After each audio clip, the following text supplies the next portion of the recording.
Je peux aussi vous parler du processus sans dénonciation parce que dans le cas de ma deuxième agression, je n'ai pas fait les démarches judiciaires.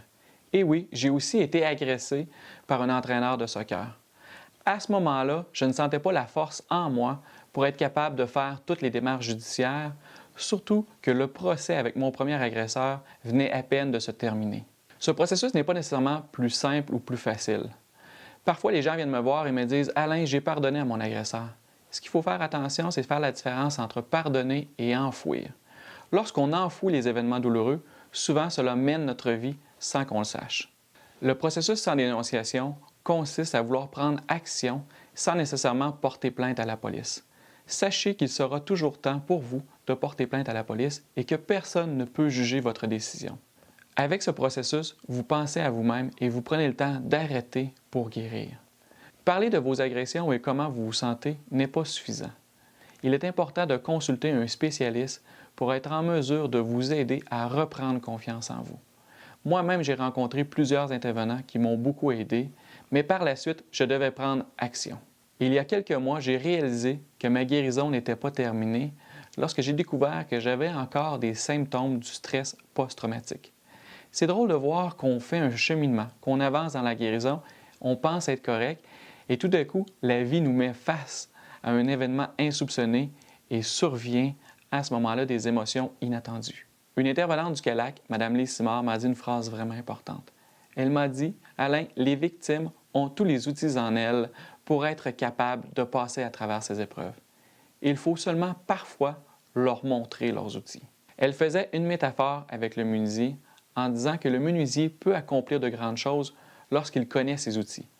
Le rôle de l'intervenant est vraiment d'aider les victimes à reconnaître leurs outils en eux. Lorsqu'il nous arrive une épreuve douloureuse, je crois que le premier réflexe que nous avons tous, c'est de tenter de nier ou d'oublier ce qui vient d'arriver.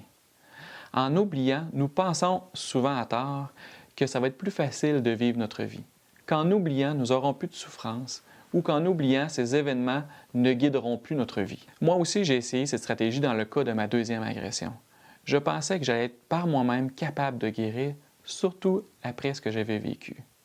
Mais j'ai vite compris, lorsque j'ai rencontré un intervenant, que j'avais des habitudes qui étaient malsaines et qui nuisaient à ma santé. Par exemple, je changeais fréquemment de conjointe. J'étais incapable d'avoir une relation stable. Je ne comprenais pas ce comportement, mais avec du recul, lorsqu'on est agressé par un homme, souvent on a tendance à croire qu'on est homosexuel. Donc, pour se prouver qu'on n'est pas homosexuel, dans mon cas, j'ai changé plusieurs fois de conjointe. Voici un autre exemple. De 2004 à 2008, je travaillais pour une banque et je travaillais plus de 90 heures par semaine pour être dans les meilleurs. Le but était d'être le meilleur pour retrouver mon estime personnelle. Il est donc important de retenir que l'aide d'un intervenant vous permettra de comprendre les comportements nuisibles qui guidaient votre vie. On ne le dira jamais assez, c'est important de prendre du temps pour soi. Le problème avec cette affirmation, c'est que la majorité des victimes ne sont pas bien dans leur peau et elles tombent souvent dans l'alcool, la drogue ou le travail excessif pour tenter de noyer leurs émotions. Voici une métaphore intéressante. Si vous roulez à 30 km/h, il est alors possible de tourner à gauche ou à droite. Par contre, si vous roulez à plus de 300 km/h, cela devient difficile de tourner d'un côté ou de l'autre. Ce qui est important de comprendre, c'est qu'en prenant le temps de vous arrêter, à ce moment-là, il sera possible de commencer votre processus de guérison et de prendre les bonnes décisions. Pour moi, la méditation m'a beaucoup aidé. La méditation n'est pas le fait de ne penser à rien, mais plutôt de concentrer son esprit sur un mot, une phrase ou une image. C'est vraiment très simple. Il suffit de passer quelques minutes par jour pour y parvenir.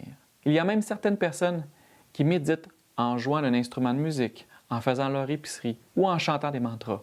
Ce qui est important, c'est de prendre du temps pour vous arrêter. N'oubliez pas que vous êtes la personne la plus importante au monde. Bonne consultation.